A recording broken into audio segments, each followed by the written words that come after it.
E não vos embriagueis com vinho em que há contenda, mas enchei-vos do Espírito. Vamos ler aqui conosco, todos juntos aqui, que diz assim, o tema desta confraternização: jovens, o que Deus pede de ti. Vamos todos juntos? Jovens, o que Deus pede de ti. Agora diga assim: o que Ele pede é que nós sejamos cheios do Espírito Santo. Cheios do Espírito Santo. Amém. Quando nós lemos o texto da carta que o apóstolo Paulo escreve à igreja que estava na cidade de Éfeso. A cidade de Éfeso, ela foi fundada pelos gregos jônios na região central da costa ocidental da Anatólia. Região esta que hoje se chama Ásia Menor, entre Esmírnia e Fileto, às margens do mar Mediterrâneo. Essa cidade, ela foi com Esmirna, Priene, Mil e Mileto, uma das cidades que se desenvolveram durante os reinados dos reis lídios de Sardes, no 6º e no 7º século antes de Cristo. A cidade de Éfeso, ela foi o ponto de contato entre a Ásia Menor e o Egito. Ela era uma cidade livre administrativamente no tempo dos Ptolomeus, mas dependente política e militarmente, tendo de acolher militares e pagar tributos, o que continuou sob domínio Seleucidas. Sobre o domínio romano, a cidade de Éfeso tornou-se o centro administrativo de Roma, habitada por muitos judeus ainda no 2º século antes de Cristo. A cidade de Éfeso tornou-se um grande centro de comércio, o que continuou durante os primórdios do cristianismo. Sobre o contexto socio-religioso, a cidade de Éfeso estava o grande templo de Artemis Efésia, a deusa dos Efésios,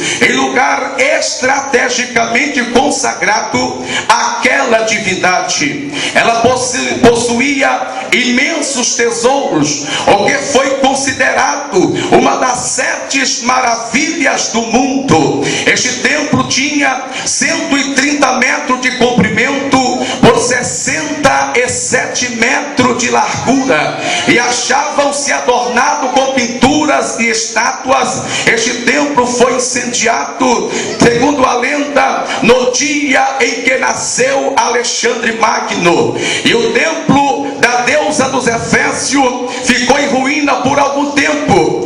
Ofereceu-se a Alexandre em construir o templo se os Efésios deixassem uma escrita que indicasse o nome do benfeitor, mas foi recusado o oferecimento, e os próprios habitantes de Éfeso reconstruíram o templo com maior magnificência do que o interior. Muitos dos mármores e outras pedras preciosas que foram empregadas para a construção daquele magnífico edifício foi levado para a cidade de Constantinopla e algumas outras cidades situadas às margens do mar Mediterrâneo. Na cidade de Éfeso também tinha a grande biblioteca de Celso e um grande ginásio que incluía em seus complexos o campo de ginástica de 200 por 240 metros, e neste ginásio praticavam-se corrida, praticavam ali também massagem de óleo.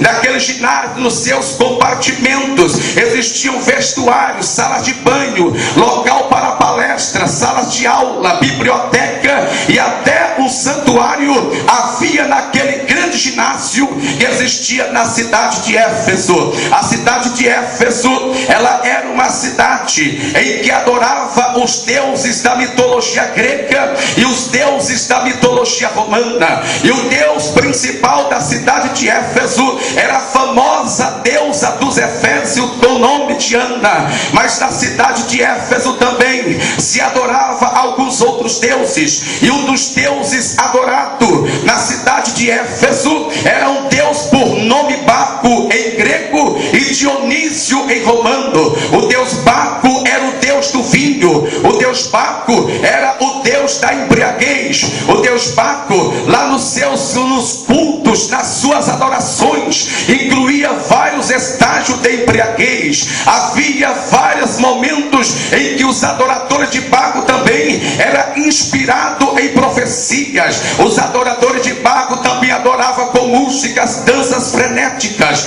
Os adoradores de Baco, eles não podiam adorar este Deus se não estivesse com estado de embriaguez, se não fosse embriagado com vinho. Os adoradores de Baco não poderiam o adorar. Quando os adoradores de Baco estavam tristes, eles diziam assim: vamos ao templo, porque no templo nós vamos embriagar e nós vamos esquecer-se dos problemas e nós vamos te alegrar.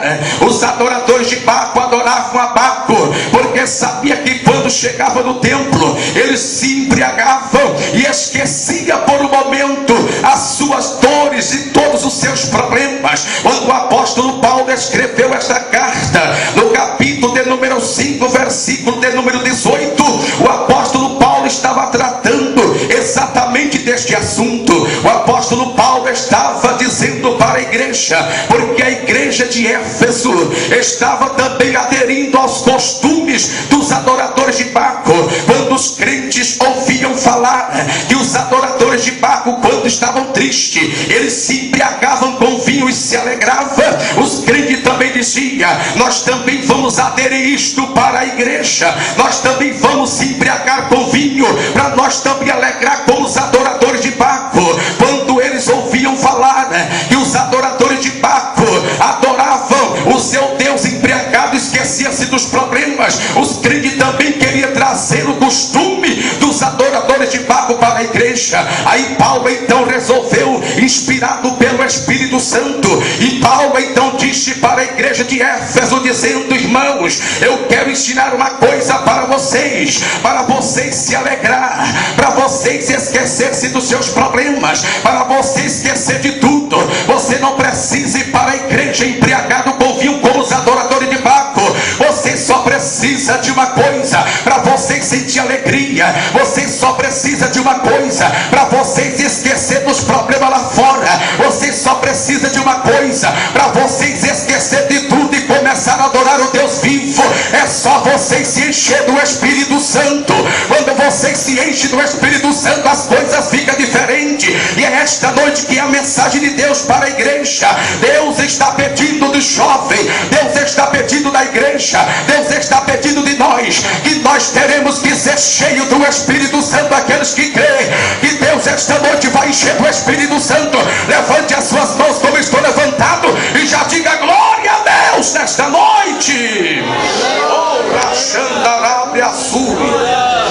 O apóstolo Paulo, ele então disse para a igreja: vocês têm que ser cheios do Espírito Santo, porque quando vocês forem cheios do Espírito Santo, então vocês vão ver que vocês não precisam se embriagar com vinho, porque um crente cheio do Espírito Santo, ele tem uma experiência tão diferente do que uma experiência de alguém embriagado com vinho. Ele quis dizer que quando o crente está cheio do Espírito Santo, ele não se preocupa com os problemas. Ele chega na igreja e Deus vai enchendo ele, vai enchendo ele, vai enchendo ele. Daqui a pouco ele se esquece das dívidas, dos problemas, das dificuldades e começa a se alegrar dentro dele. Sabe por quê? Porque quando nós somos cheios do Espírito Santo, meus irmãos, as coisas ficam diferentes. diferente. Quando nós somos cheios do Espírito Santo, nós não somos como os demais que estão lá fora. Nós sentimos uma alegria contagiante dentro de nós,